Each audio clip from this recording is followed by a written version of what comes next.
एक micro containment zone में बनाया गया है, कौन कौन से वो इलाके हैं और क्या कुछ वहाँ पर पाबंदियाँ लगाई गई हैं? जैसे कि नंबर ऑफ़ केसेस अम्बाला में कोविड के बढ़ते जा रहे हैं, तो पॉजिटिविटी रेट को कंट्रोल करने के लिए डीसी साहब ने 4 लोकेशंस तो अम्बाला सिटी में और 5 लोकेशन अम्बाला कैंट में माइक्रो कंटेनमेंट जोन की तरह डिक्लेयर किए हैं।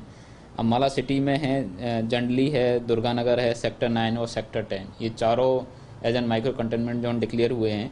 इसमें मोस्टली जो मूवमेंट है उन पे एंट्री और एग्जिट पे रेस्ट्रिक्शंस रहेगा और उनकी हेल्प के लिए number of doctors and paramedical staffs वहाँ पे अपॉइंट किए जाएंगे एंड उनके जो एसेंशियल आइटम्स हैं वो उसी जुरिडिक्शंस में उनको अवेलेबल करवा दिए जाएंगे। एंड जैसे ड्रिंकिंग वाटर की फैसिलिटी हो गई इन चीज़ के रिगार्डिंग, उस एरिया का सैनिटाइजेशन वैसे इन जनरल करते हैं हम, लेकिन उन जब माइक्रो कंटेनमेंट जोन डिक्लेयर हो जाता है तो उसमें बेटर वे में करवाया जाता है। एक एक घर पे जहाँ जहाँ केसेस आ रखे हैं और उनके टच में जो लोग जिन पे सिम्टम्स कुछ दिखा रहे हैं उनको आइसोलेट किया जाता है और उनकी कॉन्टैक्ट ट्रेसिंग की जाती है।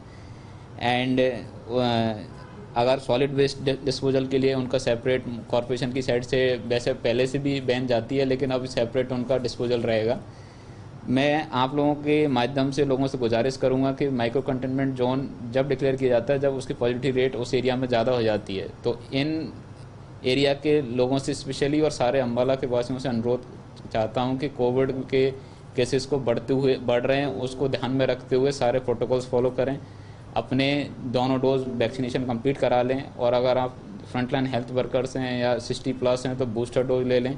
अगर आपकी जो पब्लिक प्लेसेस हैं जहाँ पे ज़्यादा क्राउड रहती है उन पे इकट्ठे ना हो। 5 बजे के बाद के जो रेस्ट्रिक्शंस हैं, जैसे कि हम हाई अलर्ट कैटेगरी में हैं, तो जो पब्लिक प्लेसेस पे ऐसी जगह ना जाएं जहाँ पे ज़्यादा क्राउड है और 5 बजे के बाद रेस्ट्रिक्शंस हैं उनको फॉलो करें।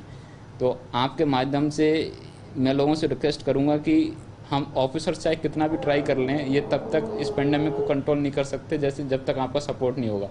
तो ये हम सब की एक सोशल रेस्पॉन्सिबिलिटी बनती है, उसको निभाएं। जैसे वेव 1 और 2 हमने कंट्रोल किया है, ऐसे इस वेव को भी कंट्रोल करेंगे, लेकिन ये तभी पॉसिबल है जब सब हम एक साथ आगे आएंगे। सर, इन एरियाज में क्या जो इंटरनल इन एरियाज की शॉप्स हैं, चाहे वो एसेंशियल हैं या नॉर्मल हैं, वो खोली जा सकती हैं या नहीं, वो बंद रखी जाएगी? माइक्रो कंटेनमेंट जोन में जो एसेंशियल आइटम्स हैं वो आपको एक समय अवधि में ही अवेलेबल होता है, तो उस टाइम तक खोले जाएंगे और वो भी ओनली एसेंशियल्स वाले हैं, अदर देन सारी चीज़ें बंद रहेंगी। सर, बाहरी लोगों के आने जाने पर भी रोक रहेगी? हाँ, उसमें हमारे यहाँ से पुलिस स्टाफ भी रहेगा और मेडिकल स्टाफ भी, होमगार्ड स्टाफ वहाँ पे बैरिकेडिंग लगा के रहेंगे। आने जाने वाले लोगों से पूछताछ की जाएगी उस एरिया के हैं कि नहीं। बाहर के लोगों से गुजारिश है उस एरिया में ना तो आएँ, और आएंगे तो उनको एक इमरजेंसी होती है, that's a different scenario, otherwise restrictions रहेगा मूवमेंट। सर, काफ़ी रेजिडेंट्स जो हैं वो जॉब भी करते हैं, तो उन्हें अलाउड होगा बाहर जाना? मैं वैसे रिक्वेस्ट करूंगा कि वो अपने वर्क, जैसे केसेस ज़्यादा बढ़ गए हैं तो वो जिस ऑफिस में जहाँ जाते हैं वहाँ पे भी उनके कंटेमिनेशन के चांसेस बढ़ जाएंगे। अपने सबऑर्डिनेट स्टाफ और साथ वाले स्टाफों को वो संक्रमित ना करें, इसलिए वर्क फ्रॉम होम की उनसे परमिशन ले लें वो अपने स्टाफ से। अभी इंस्ट्रक्शंस भी आ चुके हैं कि 50% स्टाफ को हम वर्क फ्रॉम होम अलाउ करा सकते हैं।